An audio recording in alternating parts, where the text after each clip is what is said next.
तुम्हाला वेगवेगळ्या छोट्या छोट्या गोष्टी सांगितल्या आहेत. आज विचार आला काय सांगायचं. बाहेरचं वातावरण दिवसेंदिवस खराब होत चाललेलं आहे. Dirty environment, dirty politics. मग या वातावरणामध्ये मनशांती कशी काय राहायची. पूर्वीचा काळ कसा होता. स्वच्छ हवा, चांगलं पाणी. आता शहरामध्ये 25 मजली इमारती झाल्या आणि खालचं पाणी वरती नेलं, पण टाक्या 4-5 महिन्यांनी खरंच साफ करतो का. पाणी जर साफ केल्यानंतर बघितलं तर काळशार खाली घाण जमलेली असते. एका ठराविक महिन्यानंतर त्या साफ होणं ही काळाची जरूर आहे. आज सगळ्या डॉक्टरांकडे जर रोगी गेला तर डॉक्टर काय सांगतात, D3 कमी आहे. खरं म्हणजे हिंदुस्थानामध्ये उन्हाची काही कमी नाहीये, पण उन्हामध्ये जायला वेळ कोणाला आहे. निसर्गाने प्रचंड देणगी आपल्याला दिलेली आहे, त्याचा उपयोग करायचा आपल्याला आता कळत नाही झालेला आहे. हवा अशुद्ध, पाणी अशुद्ध आणि मोठमोठ्या बिल्डिंगची जंगल, निसर्गाची जंगलतोड झाल्यामुळे सगळीकडे दूषित परिणाम झालेला आहे. वाहनांची संख्या भरपूर वाढलेली आहे. चालणाऱ्या माणसाला चालणं कठीण होत चाललेलं आहे. मग अशा वेळेला प्रकृतीमध्ये होणारे बिघाड हे काळाप्रमाणे चाललेले आहे. त्याच्यावर उपाय काय आहे की ही मनशांती बिघडते, ही मन स्थिर करण्यासाठी काहीतरी आपल्याला कल्पना केली पाहिजे, विचार केला पाहिजे. आणि मग लक्षात आलं की आज सगळ्यात जास्त महत्वाचं काय असेल तर या परिस्थितीत सुद्धा मनावर संस्कार करणं महत्वाचं आहे.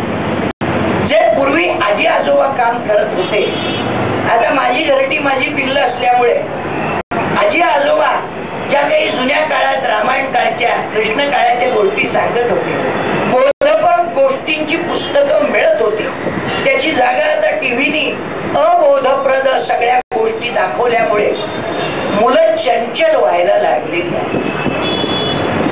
शिक्षकाचं काम आता जमलेल्या लोकांना करायला पाहिजे. आणि आता माझ्या मनात विचार आला की ही संस्काराची चळवळ करायला पाहिजे. जशी जातीभेदाकरता संतांनी चळवळ केली, तशी जमलेल्या सगळ्या मंडळींना एक नम्र विनंती आहे की आपण ही चळवळ सुरुवात करूया. म्हणजे काय तर मुलांवर संस्कार करण्याकरता प्रत्येकाने कामं वाटून घेऊया. शालेय जीवनामध्ये शिक्षक संस्कार करत असतात, पण त्यांचं नॉलेज थोडंसं बुकिश नॉलेज असतं. त्यांना आधार त्या सिलेबसचा घ्यावा लागतो, त्या दृष्टीने ते जमेल ते. परंतु आज खऱ्या संस्काराची जरूर असल्यामुळे मनाची विकसितता ज्या वयामध्ये व्हायला पाहिजे त्या वयात त्या संस्काराची खरी जरूर आहे. आपल्या वडिलांनी जर त्यांच्या वडिलांना नमस्कार करायची सवय ठेवली तर आपली मुलं आपल्याला नमस्कार करतील. वडील जर आक्रस्ताळेपणा किंवा रागवत असतील तर मुलं शांत राहा म्हटलं तर कधी ऐकायची नाही. मुलांचा स्वभाव अनुकरणीय असल्या कारणाने मुलांना ते दिसतं, त्याचा त्याच्यावर परिणाम होतो आणि मग सगळे भरकटल्यासारखे झालेले आहेत. मग संस्काराचं बीज पेरण्याकरता आपल्याला पहिलं काय केलं पाहिजे बघा. वास्तविक कुठलंही बीज पेरायचं म्हटलं तरी बीजाची क्वालिटी फार महत्वाची आहे. मग हे बीज पेरायचं आहे. बरं, सगळ्या जमिनी काही सुपीक नसतात, काही नापीक जमिनी असतात, काही खडकाळ असतात, काही काळ्या असतात, काही भुसभुशीत असतात. तशी प्रत्येकाची मन निसर्गाने माणसामध्ये अनेक तऱ्हेची व्हरायटी निर्माण केलेली आहे. वेगवेगळ्या तऱ्हेचे स्वभाव, वेगवेगळ्या तऱ्हेचे रंग आणि वेगवेगळ्या तऱ्हेच्या जाती. फक्त एकच साम्य आहे, ते म्हणजे मुसलमान असो, ख्रिश्चन असो, हिंदू असो, रक्ताचा रंग मात्र एकच आहे. आत्मा हा परमेश्वर आहे हे सगळे धर्म मान्य करतात. परमेश्वरी संकल्पना मात्र सगळे धर्म मान्य करतात. आणि मग सगळ्या धर्मामध्ये हिंदूंपेक्षा जास्त 8 दिवसात का होईना, शुक्रवारी का होईना, रविवारी का होईना, सगळेजण सांघिक उपासना करायच्या मागे लागले. कारण सांघिक उपासनेने जास्त परिणाम साधतो याची जाणीव त्यांना झालेली आहे. आज मी हुशार होण्यापेक्षा आपण सगळ्यांनी थोडे थोडे हुशार होणं ही काळाची गरज झाली. म्हणून संस्काराचं बीज पेरताना जो संस्कार करतो त्यांनी चारित्र्यवान असणं महत्वाचं आहे. तुम्ही एखाद्या शिष्याला ज्या वेळेला तयार करता त्यावेळेला शिष्याने विचारलेल्या प्रश्नाला तुम्हाला उत्तर देता आली पाहिजे, याकडे जास्त लक्ष द्या. Character is very important. आलं की लक्षात? आपल्याला परमेश्वराने सृष्टीमध्ये विविधता निर्माण केलेली आहे, त्याचा उपयोग करण्याची कला ज्याला जमली त्याच्या जीवनाचं सार्थक झालं. Yesterday is a waste paper, today is a newspaper, and tomorrow is a question paper. If you are not using properly, life will become like a tissue paper. आपल्या जीवनामध्ये येणाऱ्या प्रत्येक गोष्टीचा आपल्याला उपयोग आहे, फक्त तो उपयोग करण्याची कला आली पाहिजे. कालचा वर्तमानपत्राचा पेपर आज फुकट गेला तरी बायकांना मुलांकरता उपयोगी पडतोच की. शेवटी त्याचा उपयोग करण्याची कला ज्याला आली त्याला हे सगळं जमणार आहे. म्हणून ही संस्काराची चळवळ करायची जरूर आलेली आहे की आपण सगळ्यांनी आता या प्रगट दिनानिमित्त असं ठरवूया की आपण चांगली वर्तणूक स्वतः तर वागायचंच, पण चांगल्या गोष्टी समाजापुढे आणण्याचा प्रयत्न करायचा, त्यांची शिकवण चांगली द्यायची. आणि मग याच्यासाठी कसं पाहिजे? हृदय छान पाहिजे, नाही का? इथे महाराष्ट्रात मराठी लोक काम करेनासे झाले आणि बाहेरचा भैया येतो आणि रोज सकाळी व्यवस्थित दूध टाकतो. एक गमतीचा भाग आहे की तुम्ही ज्या ठिकाणी जाता, माझी पुतणी होती ती मद्रासला गेली की नाही, मराठीच माणूस पण मद्रासमध्ये राहणारा. अहो 4-6 महिन्यात मद्रासी भाषा शिकली की हो. सहवासाने शिकतात माणसं. तसं चांगल्याच्या सहवास तुम्हाला उपयोगीच पडणार आहे. तुम्ही समजा एका अत्तराच्या दुकानात गेला, वेगवेगळ्या तऱ्हेची अत्तर आहे, तुम्ही खरेदी करा का नका करू, त्या अत्तराचा सुटलेला सुगंध तुम्हाला तर भावणारच आहे. तसं या संत सहवासाचं किंवा सत्संगतीचं आहे. तुमचा उपयोग जरी नाही झाला तरी या सहवासाने तुम्हाला आनंद मिळण्याची शक्यता आहे. आलं की लक्षात? आणि मग जे हृदय ज्याच्यामध्ये परमेश्वर वास करतोय ते पवित्र असण्याची जरूर आहे. एक गमतीची गोष्ट झाली. रोज सकाळी दूधवाला भैया दूध टाकत होता. एक बाई त्याला काय म्हणाली, भैया कल का दूध तुम्हाला नाश्या. तिचं हिंदी आपलं तोकडं मुंबईचं. तर तो भैया काय म्हणतो, माई किसी का कंप्लेंट नहीं आया, तुमने भांडा नीट नहीं घाशा, इसके लिए नाशा बोलतो. कारण बाकीच्या कोणीच काही कंप्लेंट केलेलं नाही. आपलं भांड जर स्वच्छ धुतलेलं नसेल तर ते दूध जरी दिलं तरी काय उपयोग आहे. एक गमतीची गोष्ट सांगतो की परमेश्वर हा दूधवालाच आहे, दुधाचं दुकान थाटून बसलेलं आहे. असा विचार करा की आपल्याला दूध घ्यायचं आहे, मग दूध आणायला काय लागतं हो? एक म्हणजे पैसे लागतात, दुसरं म्हणजे पात्र लागतं, आणि तिसरं काय लागतं? आणणारं पात्र. म्हणजे आपण स्वतः 3 गोष्टी असल्या तर परमेश्वर दूध का नाही देणार? मग तुम्ही भैया पैसे घेतले, भांड घेतलं आणि त्या दूधवाल्याकडे गेला. परमेश्वर दूधवाला आहे बरं का, संकल्पना आहे. तेव्हा दूध घ्यायला आलोय. मग देव विचारेल, पैसे आणले हो, भांड आणलं हो, मग जेवढं तुझं भांड तेवढं दूध द्यायला मी बांधलेलंच आहे की. पण माझं तुझी अनेक वर्षांची ओळख आहे, जरा 10 लिटर देशील का दूध? अरे पण तुझं भांड 5 लिटरचं आहे. त्याच्यात 10 लिटर दिलं जरी तरी 5 लिटर सांडेल त्याचं काय? मग काही नाही, मोठं भांड घेऊन जा. आपलं भांड आहे 5 लिटरचं, अपेक्षा आहे 10 लिटरच्या, त्या कशा काय मावायच्या? माझ्याकडे एक मुलगा आला आणि म्हणाला, आपण लहान मुलाला नेहमी तू कोण जाणार मोठ्या झाल्यानंतर? कोण होणार? तो सांगतो मी डॉक्टर होणार. म्हणजे ॲम्बिशन छान आहे, आत्ता कौतुक कराल, पण डॉक्टर होणार म्हणजे काय आपोआप होणार? डॉक्टर व्हायचं म्हणजे काय व्हायला पाहिजे याची शिकवण आधी त्या मुलाला देणं जरूर आहे, की बाबा तुला नॉर्मल मुलांसारखं 10वी शिकलं पाहिजे, नंतर 5 वर्ष सायन्सला गेलं पाहिजे, चांगला अभ्यास केला, मार्क चांगले मिळाले तर सायन्स मधनं तुला डॉक्टरी निवडता आली पाहिजे आणि मग तू डॉक्टर होशील. माझ्या इच्छा आणि आकांक्षा मी भरपूर ठेवलेल्या आहेत, पण त्या दृष्टीने खरंच माझी पावलं चालली आहेत का? मी त्या दृष्टीने अभ्यास केलाय का? मला शेगावला जायचंय बरोबर आहे, पण तिथे जाणाऱ्या गाड्या कुठल्या, रस्ता कुठला याची चौकशी केली आहे का? संत गेल्या वेळेला मी सांगितलं, तुकाराम महाराज म्हणतात आता आम्ही फक्त महिलाचे दगड राहिलेले आहोत, शेगाव 5 किलोमीटर, तुम्हाला दिशा दाखवणारे आमचं आयुष्य केलेलं आहे, मार्ग तुम्हालाच घ्यायचा आहे का? हो, हा रस्ता कुठे जातो? रस्ता कुठेच जात नाही, चालायला लागतं तुम्हाला, जायचंय कुठे चौकशी करा, त्याप्रमाणे जा, म्हणजे तुम्ही त्याच्यावरनं चालत जाल.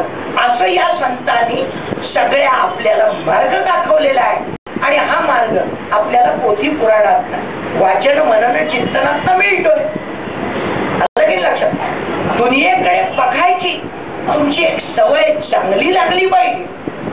जगामध्ये सगळीकडे घाण आहे, गाडीचं साम्राज्य आहे, उत्तम निसर्ग आहे, हवा आहे, पाणी आहे, सगळीकडे वस्तू वेगवेगळ्या तऱ्हेच्या आहेत, वेगवेगळ्या तऱ्हेची विलक्षण विचाराची माणसं आहेत, चांगली माणसं आहेत, वाईट माणसं आहेत. तुम्ही जिथे बघायचं ते परिणाम तुमच्यावर होत आहेत याचा विचार करा. लोणी विस्तवाजवळ नेल्यानंतर जर पागळत असेल तर त्याला विस्तवापासून दूर ठेवणं हे तुमचं जसं काम आहे, तसं निसर्गाच्या बाहेर वैद्यशास्त्र काही करतात. मनुष्य जन्म दुर्मिळ आहे, मिळाल्यानंतर सारखी लावणं त्याहून दुर्मिळ आहे. हे कायम लक्षात ठेवा. जीवन खूप महान आहे पण थोडस लहान आहे. रात्री अर्धी रात्र झोपण्यात जाते, 4-5 तास दैनंदिन कर्म साधण्यामध्ये जात आहेत, बाकीचा वेळ ऑफिस मध्ये जातोय, थोडासा उरलाय तो टीव्ही आणि करमणुकीत जातोय. मग त्या मनाला एवढ्याशा वेळामध्ये चांगले संस्कार कसे काय मिळाले? विचार चांगले असतील तर दुनिया एक दुकान आहे, पाहिजे ते घ्या, परमेश्वर द्यायला बसलेला आहे. अहो काट्यात सुद्धा त्या फुलांची कमान आहे, याच्याकडे लक्ष द्या.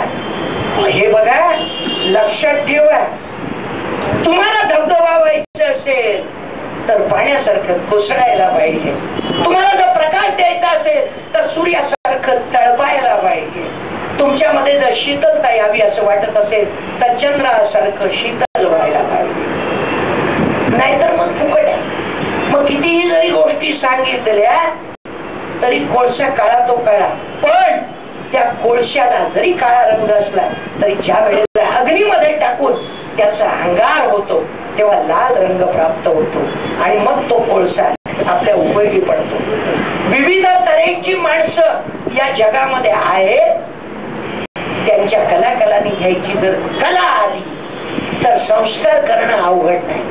आणि म्हणूनच आज खरी जरूर आहे ती चांगल्या विचाराच्या माणसांनी एकत्र यायची, चांगले संस्कार करायची आणि संस्कार करणाऱ्या माणसांनी पहिलं जर काही लक्षात ठेवत असेल तर तुम्ही पूर्ण संस्कारित व्हायला पाहिजे. नुसतं मॅनेजमेंटचे कोर्स करून मॅनेजमेंट येत नाही. एक गमतीची गोष्ट सांगतो तुम्हाला. एक मॅनेजमेंटचं शिबिर होतं, या शिबिरामध्ये वेगवेगळ्या गोष्टी सांगत होता आणि तो कंडक्टर जो होता त्याने 5-10 मिनिटं सगळ्यांची इंट्रोडक्शन झाली, गोष्टी सांगितल्या, कसं तेवढ्यात अचानक थांबला. आतमधल्या माणसाला बोलवलं, इकडे आले, किती माणसं? 50 जण. 50 जणांना एक एक फुगा दिला. इथे मार्कर ठेवलेला आहे, हा फुगा फुगवलेला आहे, प्रत्येकाने आपापलं नाव लिहायचं.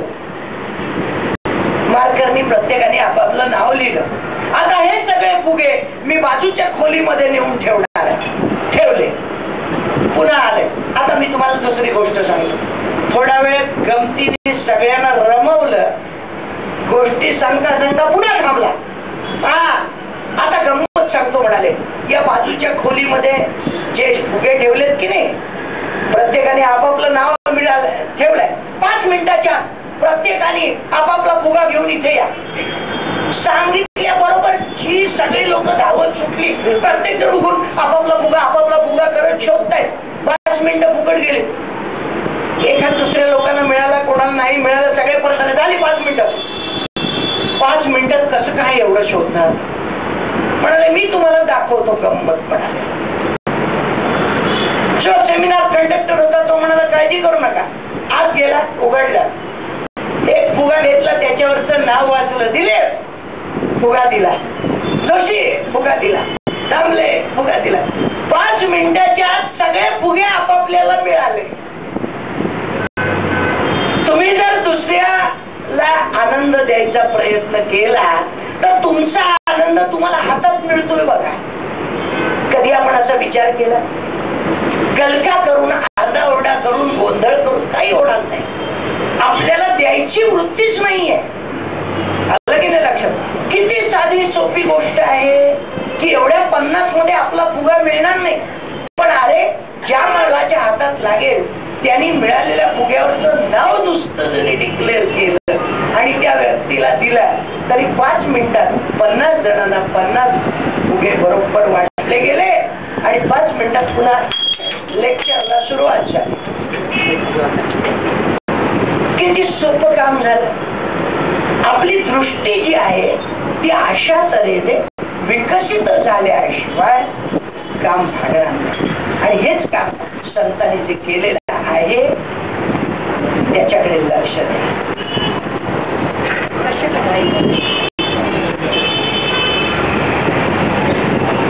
मंत्र म्हणतात श्री गजानन काय सिद्धी होते.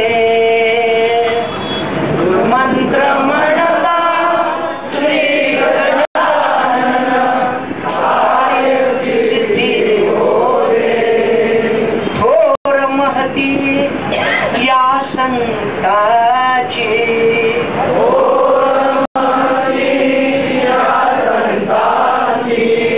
गण गण गणात होते.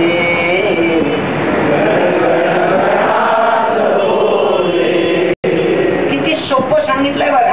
आलं की लक्षात? आत्मा हाच परमेश्वर आहे आणि तुम्ही आम्ही सगळी परमेश्वराची लेकरं एका सुंदर आनंद घेण्यासाठी या वास्तूमध्ये जमलेले आहोत. आलं की लक्षात? मंत्र म्हणता श्री गजानन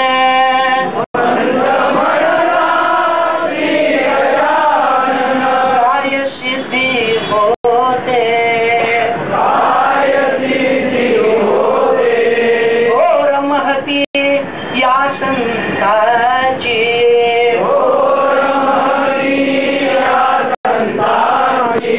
गण गण गणात होते.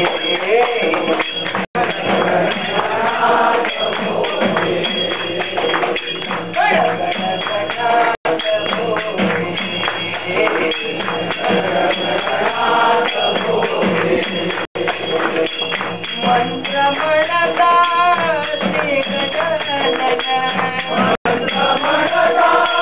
श्री गजानन कार्य सिद्धी होते.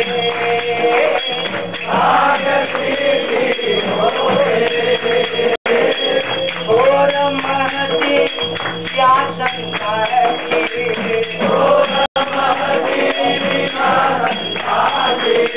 गण गण गणात होते.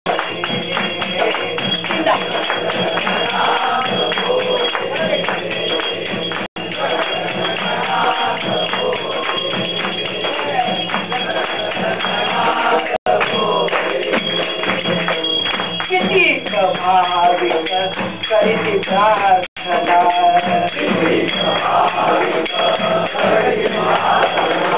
नको नको या घोर यातना.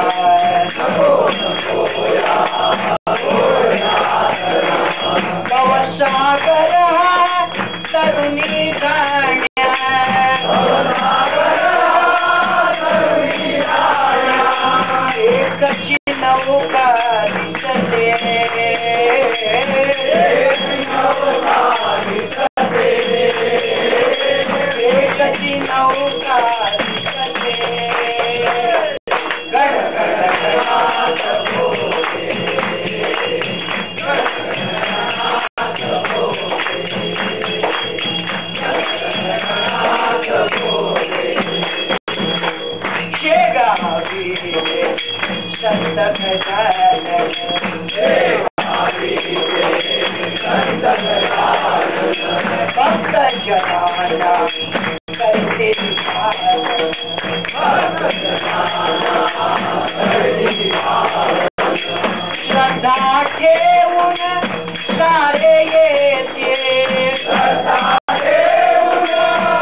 आपुले नाते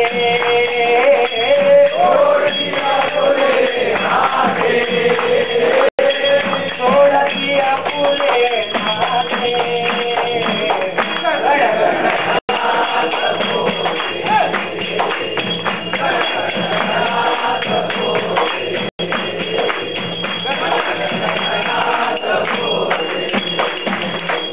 मूर्ती गजानन साक्षात्कारी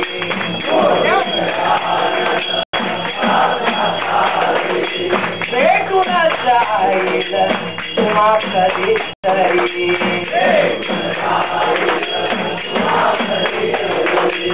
अघटित घटना घडते जेव्हा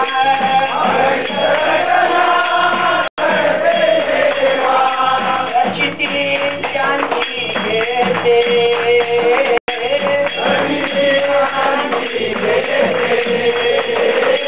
रचिती शांती घेते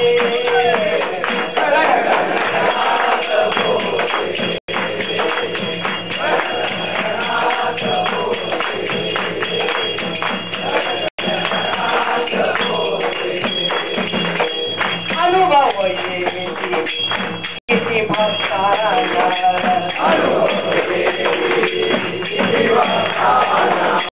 पूर्ण होत असे मनोकामना पूर्ण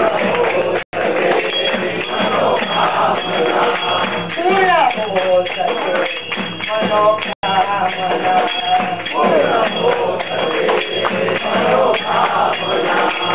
कोणी म्हणती स्वप्नी अपुऱ्या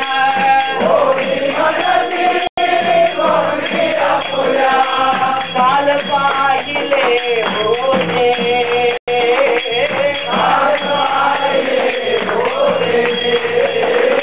काल पाहिले होते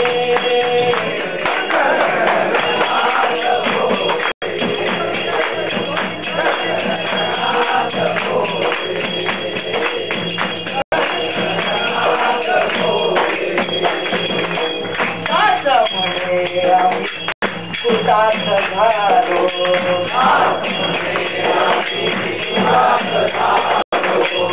आनंदाने सुखात झालो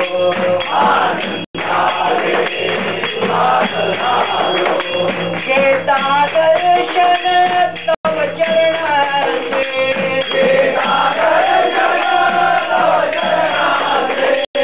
मन हे प्रसन्न झाले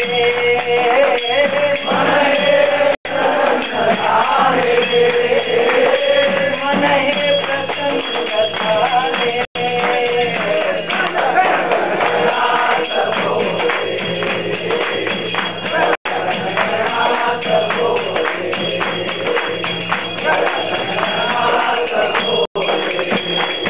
मंत्र म्हणता श्री गजानन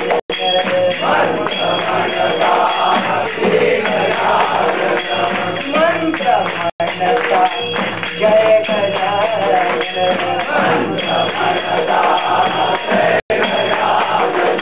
सारी सिद्धी होते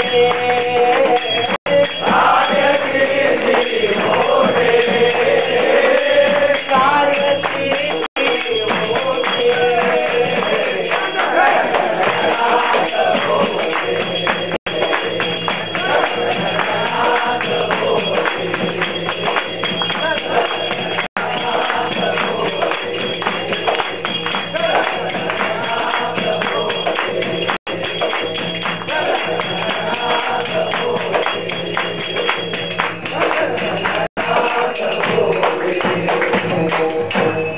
कल्याण कधी रामराया जनहित विपरी